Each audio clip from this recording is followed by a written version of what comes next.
성경 시편 145편입니다. 제가 가진 성경은 구약 성경 907면, 908면 두 곳에 있습니다. 하나님의 말씀이 좀 길입니다. 21절까지라서 함께 그래도 교독하도록 하십시다. 함께 교독합니다.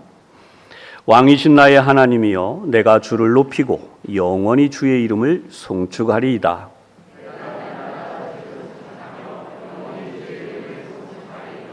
여호와는 위대하시니 크게 찬양할 것이라. 그의 위대하심을 측량하지 못하리로다.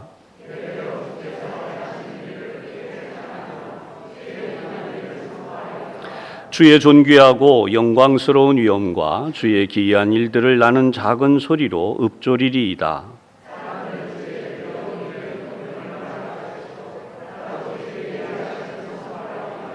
그들이 주의 크신 은혜를 기념하여 말하며 주의 의를 노래하리이다.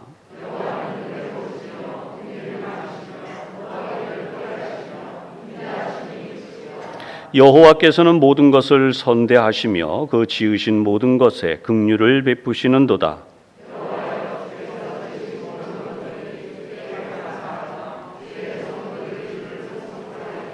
그들이 주의 나라의 영광을 말하며 주의 업적을 일러서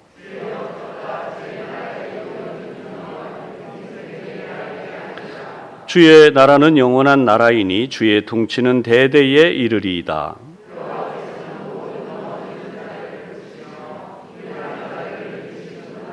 모든 사람의 눈이 주를 앙망하오니 주는 때를 따라 그들에게 먹을 것을 주시며 여호와께서는 그의 모든 행위에 의로우시며 그 모든 일에 은혜로우시도다.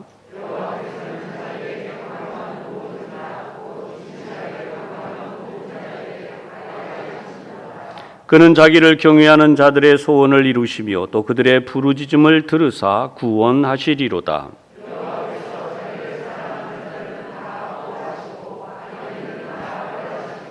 함께합니다. 내 입이 여호와의 영예를 말하며 모든 육체가 그의 거룩하신 이름을 영원히 송축할지로다. 아멘. 이 말씀이 먼저 큰 은혜가 되시기를 바랍니다. 시편 145편은 표제어가 하나 붙어 있죠. 다윗의 찬송시라고 되어져 있습니다. 우리가 시편을 읽어보면 앞쪽에는 다윗의 기도가 끝났다. 그래서 다윗의 시가 더 이상 나오지 않는 것 같은데요. 이 뒤쪽으로 오면서 다시 다윗의 시가 나타납니다. 근데 이 부분을 보면 어떤 분들은 끝났는데 왜 나오지 하는 분들이 있을 수도 있고요. 저는 다윗의 시가 다시 나오기 때문에 굉장히 반갑습니다. 여러분들도 아마 그런 마음이시리라고 보고요. 오늘 특별히 찬송이라고 하는데요. 이 찬송이라고 하는 부분은 우리 1절에도 나오지만 송축이라고 표현되어져요. 그래서 왕이신 나의 하나님이여, 내가 주를 높이고 그랬습니다. 높이고 다음에 영원히 주의 이름을 송축하리이다. 이렇게 진행이 됩니다. 이 송축이라고 하는 표현에서 우리가 세상적으로 좀 이렇게 표현할 수 있어요.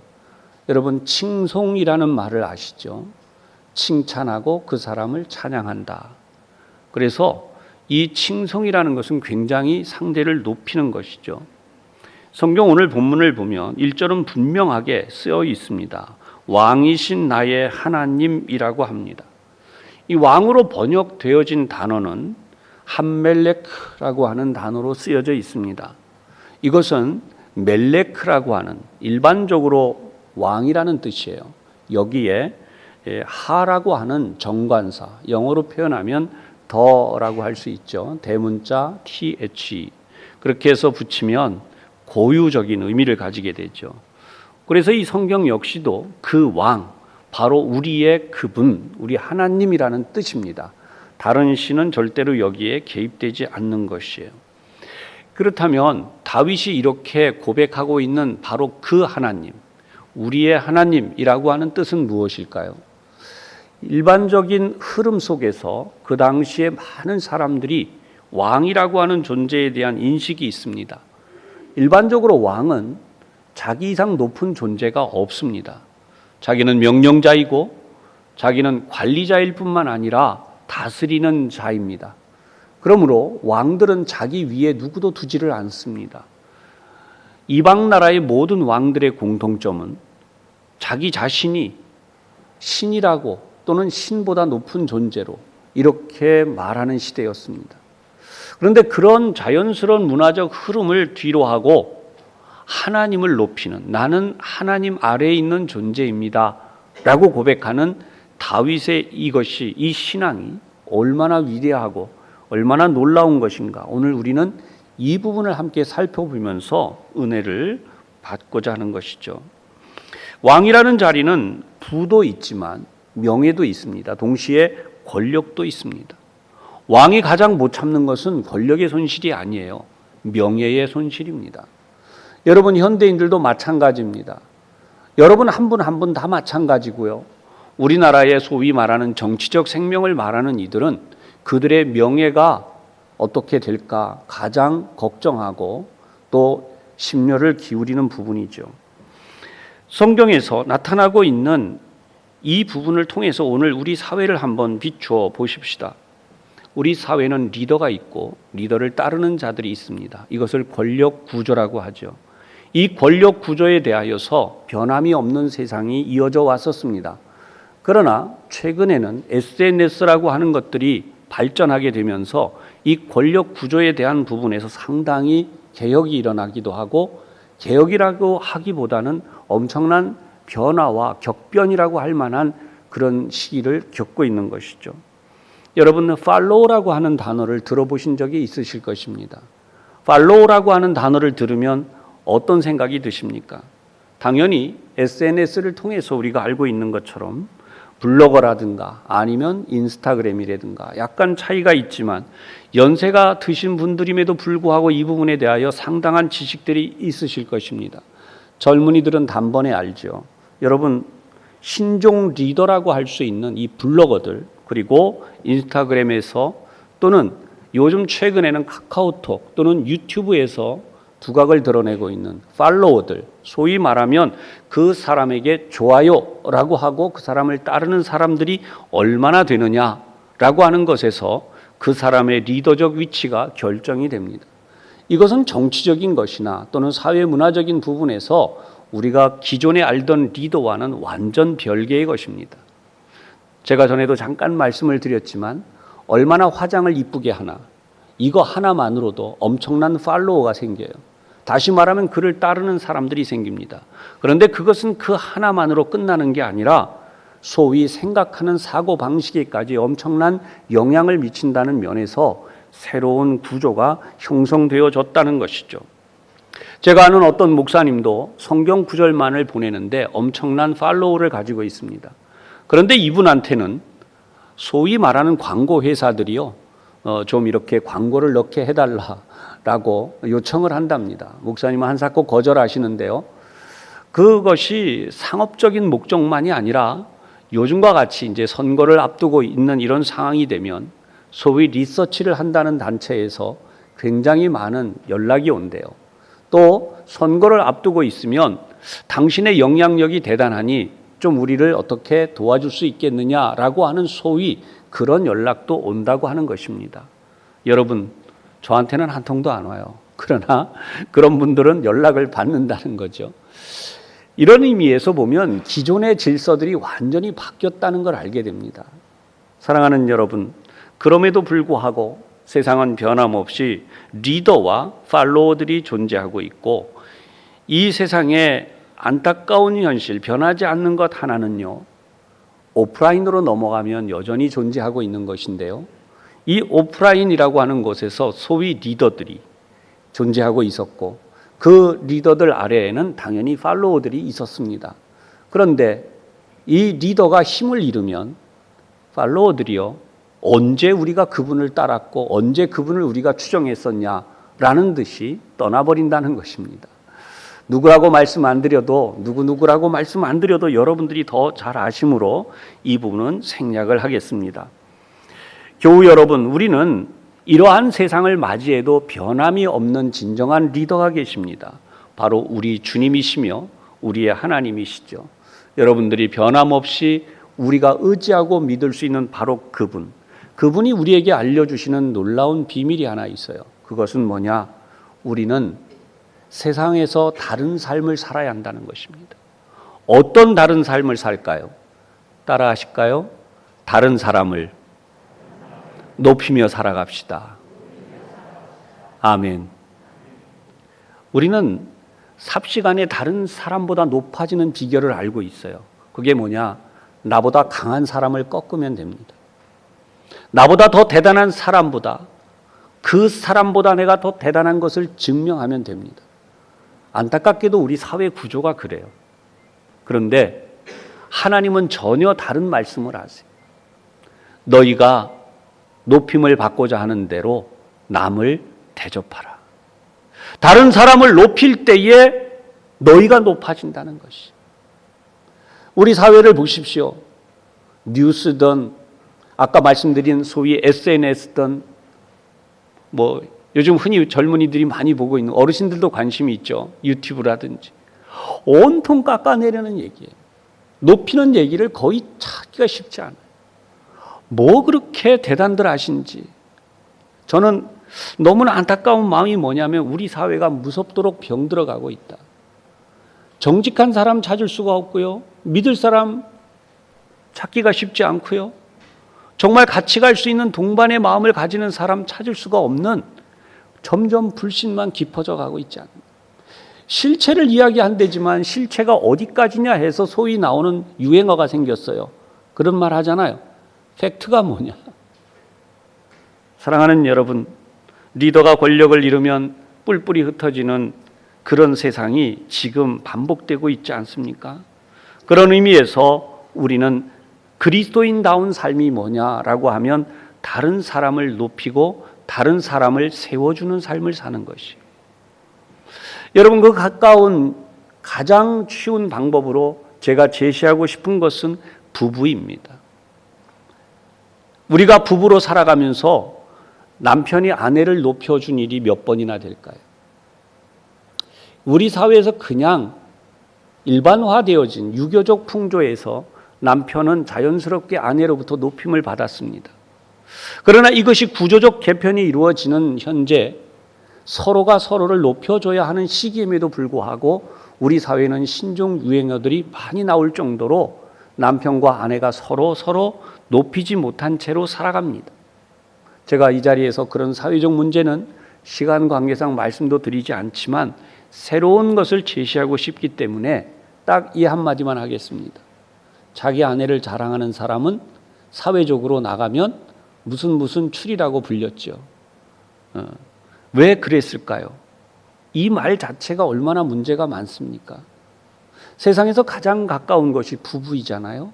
그리고 서로를 끝까지 높여주며 살아가야 할 대상이 부부잖아요. 그런데 어째서 우리 사회는 나이가 몇 살만 넘어가면 더 이상 부부가 아니다든지, 아니면 부부가 이제는 어떤 사이가 됐다든지, 왜 이런 말들이 나오냐고. 여러분, 이 자리에 있는 우리만이라도, 오늘 설교를 듣는 분만이라도 끝까지 남편이 아내를 높여줄 수 있기를 축복합니다. 아내가 남편을 높여줄 수 있기를 축복합니다. 그래서 진정으로 서로 높이는 분들이 되세요. 그런 가정에 사는 부모님들을 볼 때 자녀들이 자연스럽게 그것을 배우게 됩니다. 아, 우리도 저렇게 살아야겠다. 그런 자녀들은 자연스럽게 예수 믿으라고 하지 않아도 그런 부모님을 따라가게 되어 있어요. 언젠가 말씀드린 것처럼 종교가 다른 어떤 며느리가 집에 들어왔는데 신앙생활을 잘하는 부모님인 줄 알았는데 서로 그렇지 않은 모습을 보고 실망을 크게 했다는 말을 여러분들에게 말씀드린 적이 있습니다. 신앙은 삶으로 우리가 살아갈 때 신앙이 되는 것이죠. 그런 의미에서 여러분, 부모와 자식이 가까워지는 것은 너 나 공경해 라고 해서 되는 게 아니라고요. 여러분들이 이미 경험하고 계시듯이 우리 부모님처럼 돼야겠다, 우리 부모님처럼 살아야겠다라고 할 때에 자연스럽게 그 가정에는 부모와 자녀 간의 유대가 이루어지는 것이죠. 더 이상의 설명이 필요 없는 내용이라고 생각을 합니다. 사랑하는 여러분, 성경을 보면 우리가 이렇게 남편과 아내처럼 가까운 사이, 아니 그보다도 훨씬 더 가까운 사이가 있는데요, 바로 하나님과 우리 사이입니다. 하나님과 여러분의 사이는 부부관계보다도 가까우세요. 하나님이 부부관계처럼 가깝게 만들어 주시도록 역사하시는 분이세요. 진짜 부부가 행복하게 사는 비결은 하나님이 부부 사이보다 더 가까워질 때요, 남편의 마음을 아내에게로 향하게 하고, 아내의 마음을 남편에게로 향하게 하고, 부모의 마음이 자녀에게로 향하게 하고, 자녀의 마음이 부모에게로 향하게 하고, 이 역사를 이루어 주시는 분은 바로 하나님이심을 기억하시기를 바랍니다. 하나님이 우리 가운데 그렇게 해주실 때에 우리에게 행복한 가정이 됩니다. 하나님이 우리 가운데 그렇게 해주실 때에 우리가 이 세상에서 행복한 사람으로 살아갈 수가 있습니다. 그래서 성경은 이 사실을 우리에게 알려주세요. 잠언 4장 8절에 이렇게 기록합니다. 그를 높이라. 그리하면 그가 너를 높이 들리라. 만일 그를 품으면 그가 너를 영화롭게 하리라. 아멘.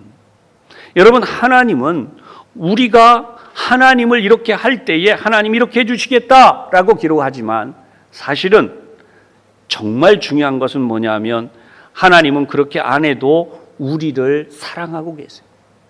그 대표적인 예가 죄인인 우리를, 하나님을 무시하고 멀리하는 우리를 하나님이 직접 이 땅에 찾아오셨어요. 하나님이 인간이 되셔서 오신 바로 하나님의 아들 예수님이시죠. 그분이 우리를 위해 찾아오셔서 우리를 위하여 하나님의 자녀가 되는 길을 열어주셨습니다. 그래서 하나님이 열어주신 이 길을 통하여서 우리가 아름다운 삶, 행복한 삶, 우리 모두가 꿈꾸는 자존감이 인정되어지고 그리고 우리가 높여지는 그런 삶을 살 수 있도록 길을 열어주셨는데, 그 부분을 다윗이 경험을 했다는 것이죠. 다윗은 원래 처음부터 핏줄이 왕가의 집안이 아니에요. 그는 태생이 처음부터 위대한 용사의 가문이 아니에요. 그는 단지 목동이었을 뿐이에요. 유대 사회에서 가장 천시되는 직업, 그러면 그것은 지금도 마찬가지고 그 옛날도 마찬가지지만 양치기입니다. 우리 사회도 크게 다르지 않아요. 그렇죠? 별명이 양치기 이런 말을 쓸 정도로. 그런데 이 목동 출신을 하나님은 택하셔서 기름을 부으셨다는 것입니다. 다윗이 기대에 부응을 해야 될 텐데, 그는 위대한 인물로 정말 리더다운 풍모를 보여줘야 될 텐데 성경을 보면 그렇지 않았어요. 그는 여전히 리더답지 못했습니다. 어떤 모습을 보여줬는가?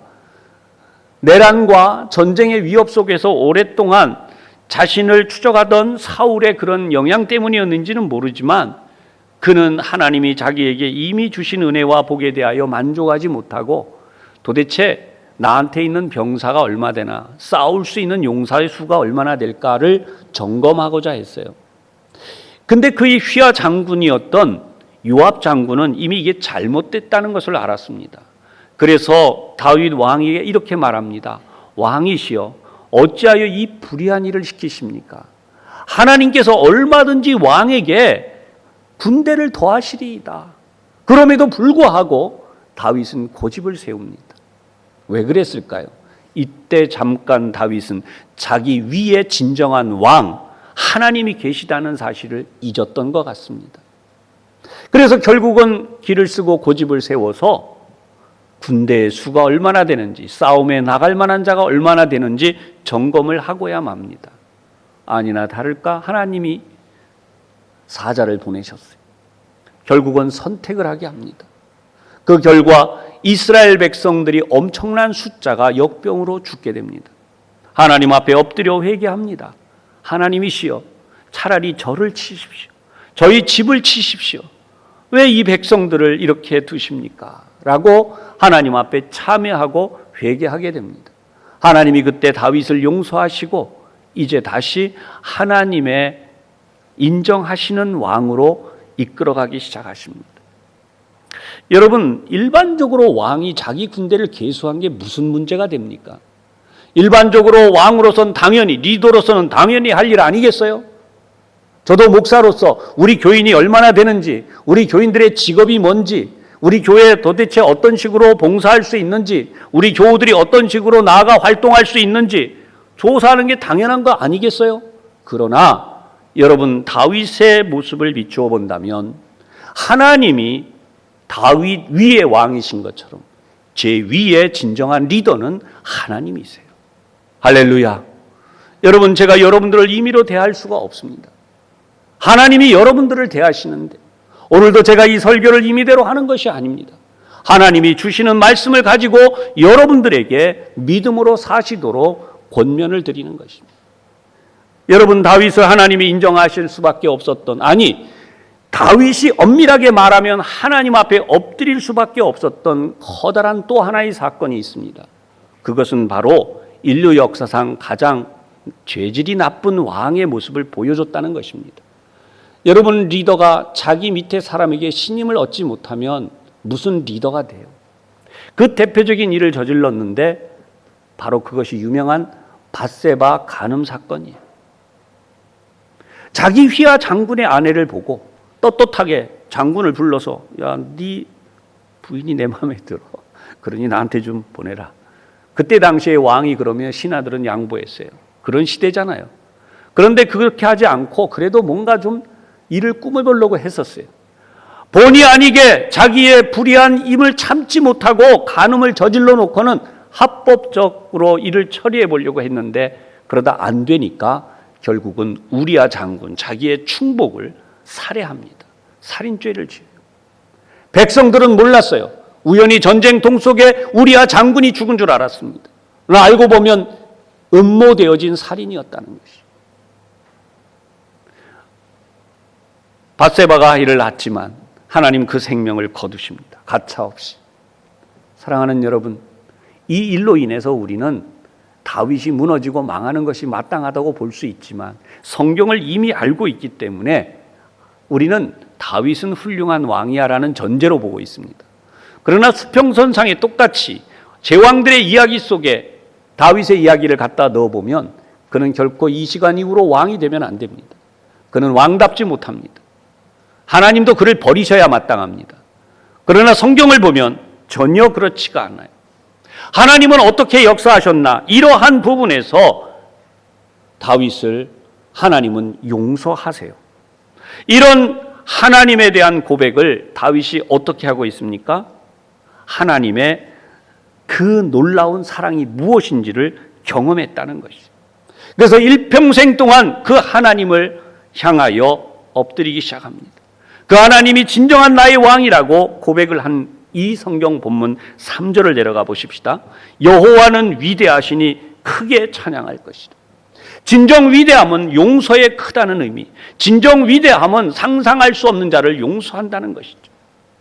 여러분, 하나님은 그런 의미에서 한번 택한 다윗을 버리지 않으셨다는 것이죠. 여러분, 우리가 예수 믿게 된 것이 행복하고 기쁜 일인 이유가 여기에 있습니다. 하나님이 여러분을 한번 택하셨고 여러분들은 그 하나님을 믿기로 결정한 이상 하나님은 여러분들을 버리시지 않는다는 사실이에요. 할렐루야. 어떻게 큰 허물이 있을지라도, 어떻게 커다란 잘못을 지었을지라도 여호와는 위대하시다. 그 하나님이 얼마나 위대하신지 그 위대하심을 측량하지 못하리로다. 하나님의 용서의 크기는 제한이 없으시다는 거예요. 우리 인간이 제한하고 있는, 어떻게 그런 사람이 리더야? 어떻게 그런 사람들이 일을 하겠어? 여러분, 그런 상상을 초월해버린다는 것입니다. 우리는 남은 쉽게 판단하지만 나는 거기에 대입을 안 시키려고 그래요. 그래서 아까 제가 서두에 말씀드리기를 우리 사회는 불신으로 점점 가득 차간다는 말씀을 드린 거예요.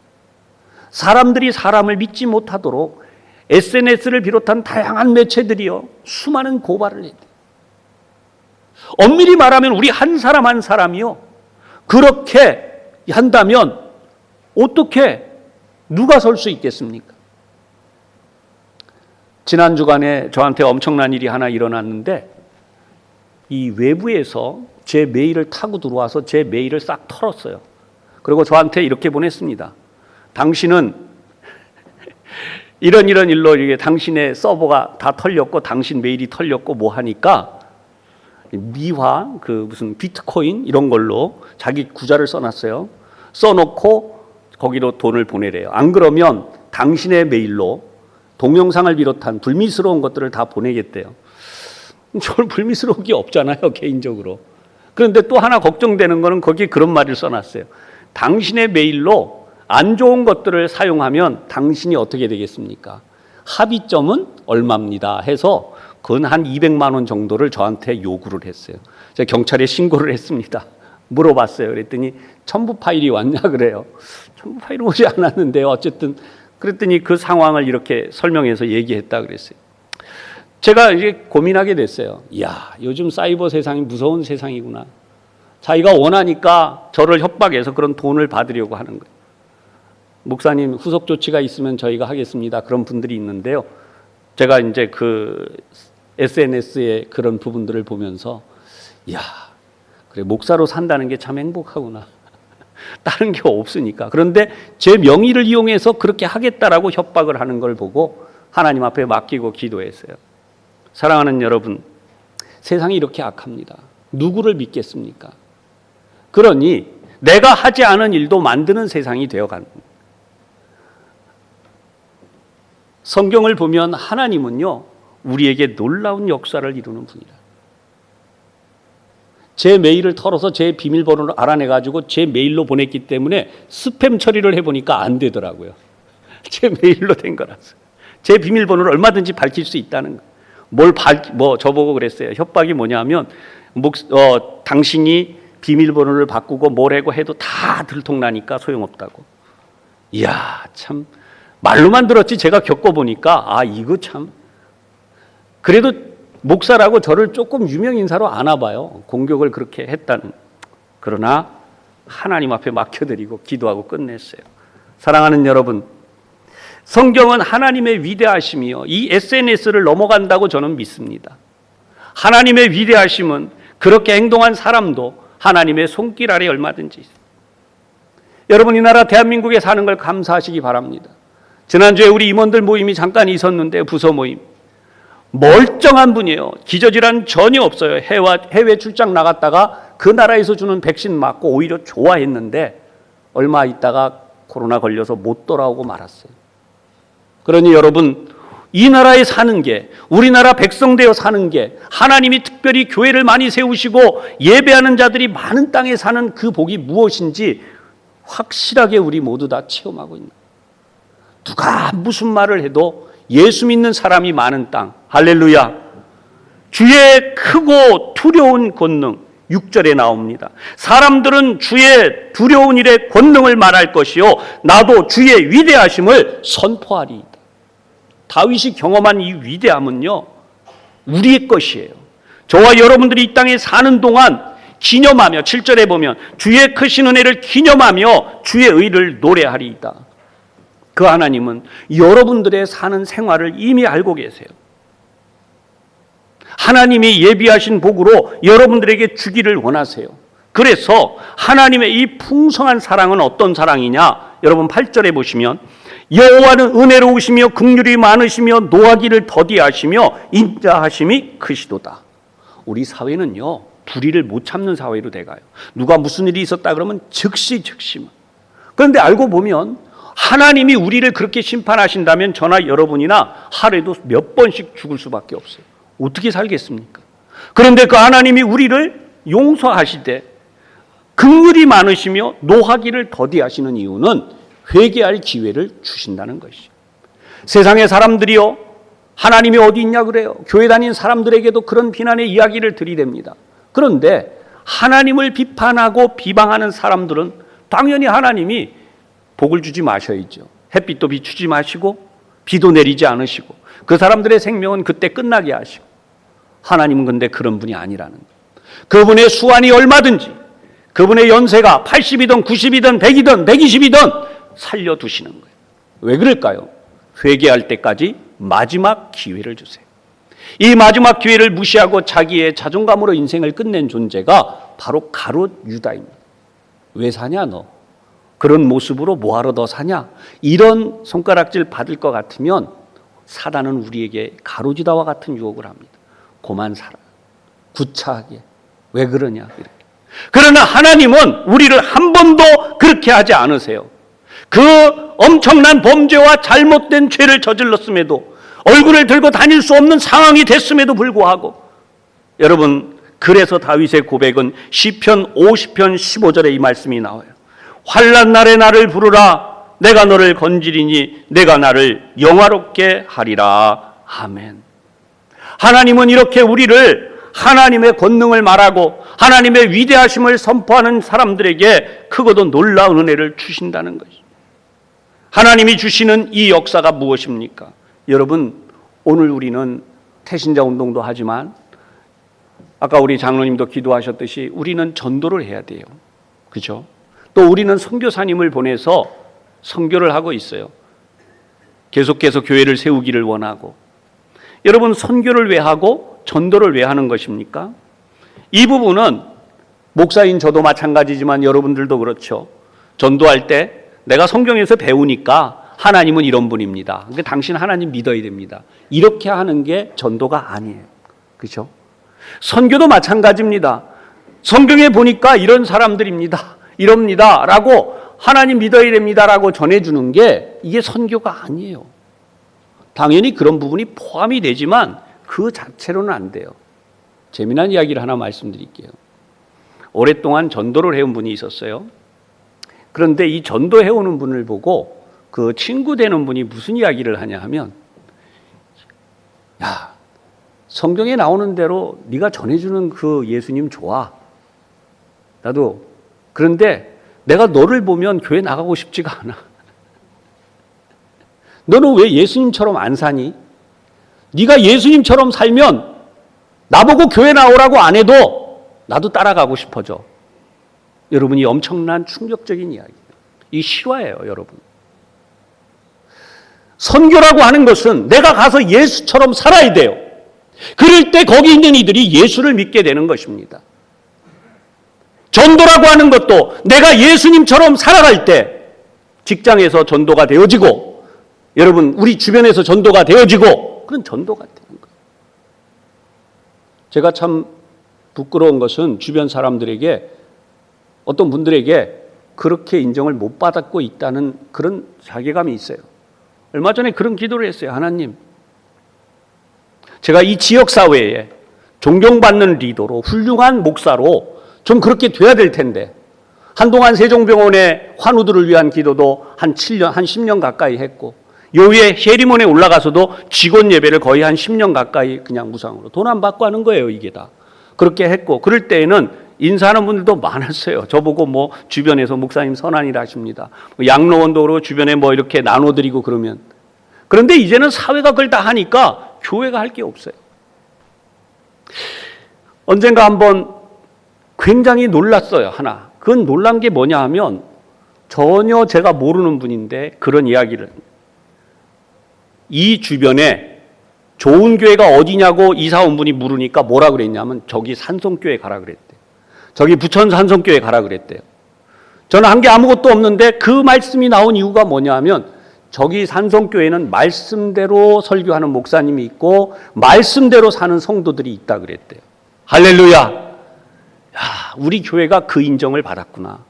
지역사회에 뭘 들고 다니면서 이렇게 하는 거 다 못하게 됐고 하지도 못하고 있지만, 하나님이 산성교회는 말씀을 전하는 게, 말씀대로 사는 성도들이 있는 교회다. 여러분, 그 하나면 되지 않겠어요? 하나님에 대해 전혀 알지 못하는 사람들에게, 복음에 대하여 전혀 알지 못하는 사람들에게 복음을 아무리 설명하고 예수를 설명한들 무슨 의미가 있겠습니까? 그러나 이 사실에 대하여 눈을 뜨게 된 것은 구한말 우리나라에 들어왔던 선교사님들이 그분이 살았던 삶을 통하여 이 나라에 복음이 전파됐습니다. 그렇다면 우리도 이 나라에 그러한 하나님의 복음을 전파하는 자들처럼 살아가야 한다는 것입니다. 말로만 우리가 이렇게 합시다 저렇게 합시다라고 해서 되는 것이 아니라, 하나님의 백성된 우리가 말씀대로 살아가는 모습을 보며 우리가 저렇게 살아야겠구나라고 하는 사실에서 우리가 큰 은혜와 사랑 가운데 살게 된다는 것이죠. 교회의 부흥은 저는 거기 있다고 봅니다. 사랑하는 여러분, 그런 의미에서 다윗은 오늘 이런 고백을 합니다. 하나님의 주시는 은혜와 사랑을 체험했기 때문에 주님의 업적을 알리겠다는 것이죠. 그러면 어떤가요? 13절에서부터 시작해 보십시다. 주의 나라는 영원한 나라이니 주의 통치는 대대에 이르리이다. 알고 보면 인생은 유한하잖아요. 얼마 살다가 끝날 거라고 이런 얘기를 합니까? 영원한 나라를 고백하고 주의 통치는 대대에 이르나이다라고 하는 고백은요, 이 지구상의 어떠한 신학자도 어떠한 목사도 여기 이 깊은 경지까지는 들어가지도 못했고 설교를 할 수도 없는 것이죠. 그러나 다윗은 이러한 경험을 했다는 거예요. 하나님에 대하여 이 놀라운 경험을 했다는 것입니다. 오늘 말씀을 듣는 여러분, 저와 여러분이 우리의 미래에 이런 경험을 할 수 있기를 다시 한번 주님의 이름으로 축복합니다. 하나님이 하시는 역사는 무엇입니까? 14절입니다. 여호와께서는 모든 넘어지는 자들을 붙드시며, 아멘. 우리 사회 SNS를 통해서 보고 있는 수많이 넘어지고 있는 사람들, 그리고 그들을 그렇게 공격하는 사람들이 이 말씀을 보면 좋겠습니다. 여호와는 모든 넘어지는 자들을 붙드시며, 그 다음 말씀이 눈길을 끌어요. 비굴한 자들을 일으키시는도다. 아멘. 사랑하는 여러분, 양심에 우리 손을 얹고 한 점 부끄러움 없이 비굴하지 않은 인생이 이 지구상에 누가 있겠습니까? 이중인격 아니라 삼중인격 아니라 오중 육중으로 살아가는 사람들이 얼마나 많습니까? 왜 그래요? 그것이 드러날까 봐 전전긍긍하잖아요. 그런 것들이 드러나면 여태까지 왔던 자기들의 이미지가 실추되고 무너지니까요. 그런데 이런 모든 것들을 드러내고 살았던 존재가 다윗이에요. 자기의 아들이 반란을 일으켰습니다. 그랬더니 저 집안을 봐라. 결국은 아들이 아버지를 저렇게 하지 않냐. 그런데 그때에 하나님이 어떻게 하셨다는 거예요? 그렇게 비굴한 자기를 일으키셨다는 것이. 여러분, 아들이 반란을 일으켜서 왕위를 차지하겠다 그러면 그냥 내주고 떠나지. 뭘 우리가 그렇게 말하잖아요. 그게 그렇게 쉽게 말할 수 있는 것입니까? 오늘도 우리가 왜 신앙생활을 하고 있습니까? 오죽하면 욥의 아내도 욥에게 하나님을 욕하고 죽으라 그랬겠어요. 그 하나님을 왜 믿냐고. 그런데 성경은 분명히 우리에게 인생의 살 길을 제시하세요. 사랑하는 여러분, 스스로 자기를 비하해서 내 같은 존재가 왜 사느냐라고 해서 목숨을 끊는 걸 하나님 원하지 않으세요. 그런 모든 사람들이 다 살기를 원하세요. 그런 사람들이 다 잘되고 승리하기를 원하세요. 할렐루야. 하나님은 비굴한 자들을 일으키시길 원한다고요. 그 비굴한 사람들을 통하여 하나님이 영광을 받으십니다. 넘어질 때마다, 넘어지는 사람들마다, 그래서 14절 앞부분에 모든 넘어지는 자라고 그래요. 넘어지는 자들을 하나님은 일으켜주세요. 그래서 결국 우리는 그 하나님을 바라보게 되는데 그것이 15절입니다. 모든 사람의 눈이 주를 앙망하오니 주는 때를 따라 그들에게 먹을 것을 주시며 손을 펴사 모든 생물의 소원을 만족하게 하시나이다. 이것이 하나님께는 측량할 수 없는 비밀이에요. 교우 여러분, 우리는 우리가 행한 대로 받는 것도 두려워합니다. 내가 행한 대로 받는 것 두려워하지 않는 사람 누가 있겠어요? 나는 옳은 일만 했습니까? 나는 정직하게만 살았습니까? 나는 정말 진실하기만 했습니까? 그러지 않다 보니까 우리는 내가 행한 대로 받게 하여 주십시오. 제가 뿌린 대로 거두게 해 주십시오. 라고 하는 말을 섣불리 못하는 시대가 되었고, 그렇지 못하는 분들이 생각보다 많다는 것이죠. 정치, 경제, 사회적인 면에서 이런 부분이 두각을 드러내고 있는데, 여러분, 성경에서는 명백하게 이렇게 나와요. 우리가 살 길이 어떻게 열리나 보십시오. 17절부터 시작됩니다. 여호와께서는 그의 모든 행위에 의로우시며 그 모든 일에 은혜로우시도다. 아멘. 자, 이 부분을 설명하기 전에 18절을 먼저 해야 돼요. 어떻게 갈까요? 여호와는 자기에게 간구하는 자, 곧 진실하게 간구하는 모든 자에게 가까이 하시는도다. 하나님은 우리에게 친밀함을 베푸세요. 어떻게 친밀함을 베푸십니까? 하나님께 가까이 갈수록 하나님이 우리를 바꾸어 가신다는 거예요. 여러분, 기도를 시작해보면 기도했던 대로 이루어지는 게 아니라 기도가 점점 바뀌기 시작해요. 우리가 변하기 때문이죠. 하나님의 뜻이 무엇인지를 깨닫기 때문이에요. 하나님의 뜻을 깨닫다 보면 우리가 진실해지기 시작합니다. 곧 진실하게 간구하는 자를 하나님이 가까이 하시는데, 그러다 보면 우리가 변화되어서 하나님이 우리를 바꿔가신다는 거예요. 처음부터 하나님이 우리를 보시고 너는 틀렸어라고 안 하신다는 거예요. 너는 불의한 자야라고 안 하신다는 거예요. 너는 잘못됐어라고 안 하신다는 것이죠. 그 하나님이 우리를 선택하셔서 그 하나님을 믿는 가운데, 기도하는 가운데 우리를 점점점 바꿔가시는데 어떻게 하는가? 하나님이 기준이 있으세요. 아까도 말씀드렸지만 하나님은 기준이 정의이고 공의예요. 그 하나님이 17절 그 모든 행위에 의로우시며 그 모든 일에 은혜로우시도다. 하나님이 응답하실 때까지 우리가 변화되어 바꿔지면, 하나님이 보시기에 합당한 모습이 되어지면 그 기도를 들으신다는 거예요. 아멘. 그 결과가 어떻게 나와요? 여러분 19절에 이렇게 나와요. 그는 자기를 경외하는 자들의 소원을 이루시며 또 그들의 부르짖음을 들으사 구원하시리로다. 아멘. 그 결과의 아름다움이 너무나 놀랍잖아요. 사랑하는 여러분, 우리는 종종 이 세상에서 우리가 스스로 옳다고만 생각해요. 내가 잘한다고만 생각해요. 그것이 인간의 부족함입니다. 그렇지만 하나님을 잘 섬기는 사람들을 하나님께서 바꿔 가신다고 하는 것은 즉 하나님 편에 아부한다는 얘기가 아니에요. 그분이 정의이고 공의이시기 때문에 그분을 따라가는 사람들, 그분의 기준에 맞춰지는 사람들은 세상에서 가장 도덕적이며 가장 아름다우며 가장 훌륭한 삶을 살 수 있다는 것을 전제하시는 것입니다. 지금 거듭 말씀드리지만 말과 거리가 멀어진 행동들, 그리고 입술로만 하나님을 섬긴다고 하는, 아니 좀 더 말하면 우리 사회에서도 말로만 섬기겠습니다라고 하는 사람들은 더 이상 설 곳이 없어지는 세상이 되는 거죠. 진정한 리더는 예수님이어야 하는데 예수님의 모습이 어떤가? 빌립보서 2장 6절에서 10절까지 나타나는 내용을 요약해보면 이렇게 말씀했어요. 예수님은 하나님의 아들이시며 하나님이십니다. 그럼에도 불구하고 그분은 그 영광의 보좌를 내려놓고 이 땅에 내려오셨다는 것이요, 섬기러. 그런데 그냥 오신 게 아니라 인간의 모습, 종의 형체를 가지고 오셨어요.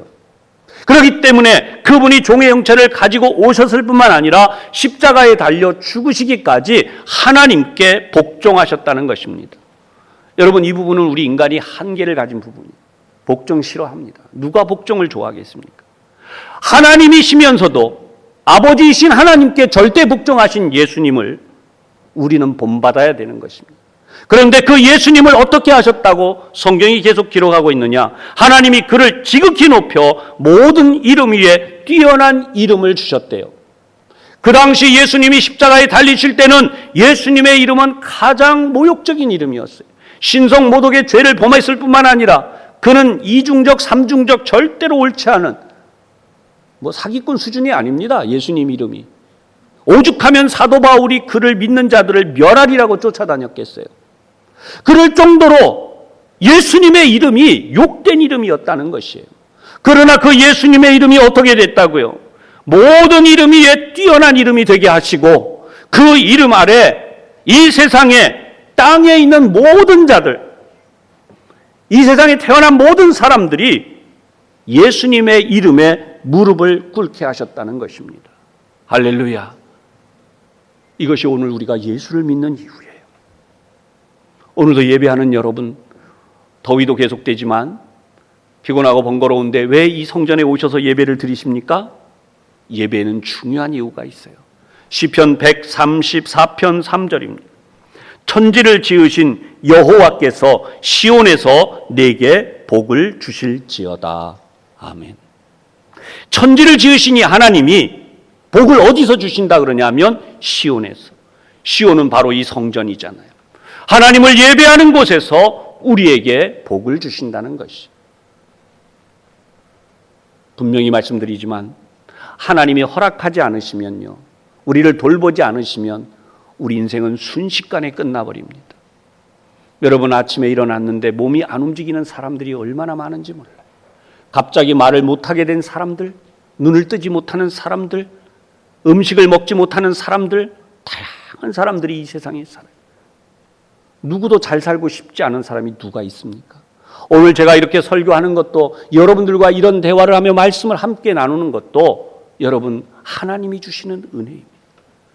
이 하나님의 은혜 아래 사는 삶이 하나님이 정하신 때까지 여러분의 인생에서 한없이 펼쳐지기를 주님의 이름으로 축원합니다. 기도하겠습니다. 하나님, 다윗이 하나님을 높이면 하나님이 그 복을 주신다는 사실을 알기까지 자신이 얼마나 비루하고 얼마나 초라하고 얼마나 어리석기 그지없는지를 깨달으며 나의 왕은 하나님이십니다 라고 고백했더니 아무리 낙심하고 아무리 절망된 상황이 벌어져도 어떻게 하지 못하는 그런 형편 속에서도 하나님은 건져내셔서 참으로 크고도 놀라운 복을 주셨다는 사실을 오늘 말씀에서 고백했습니다.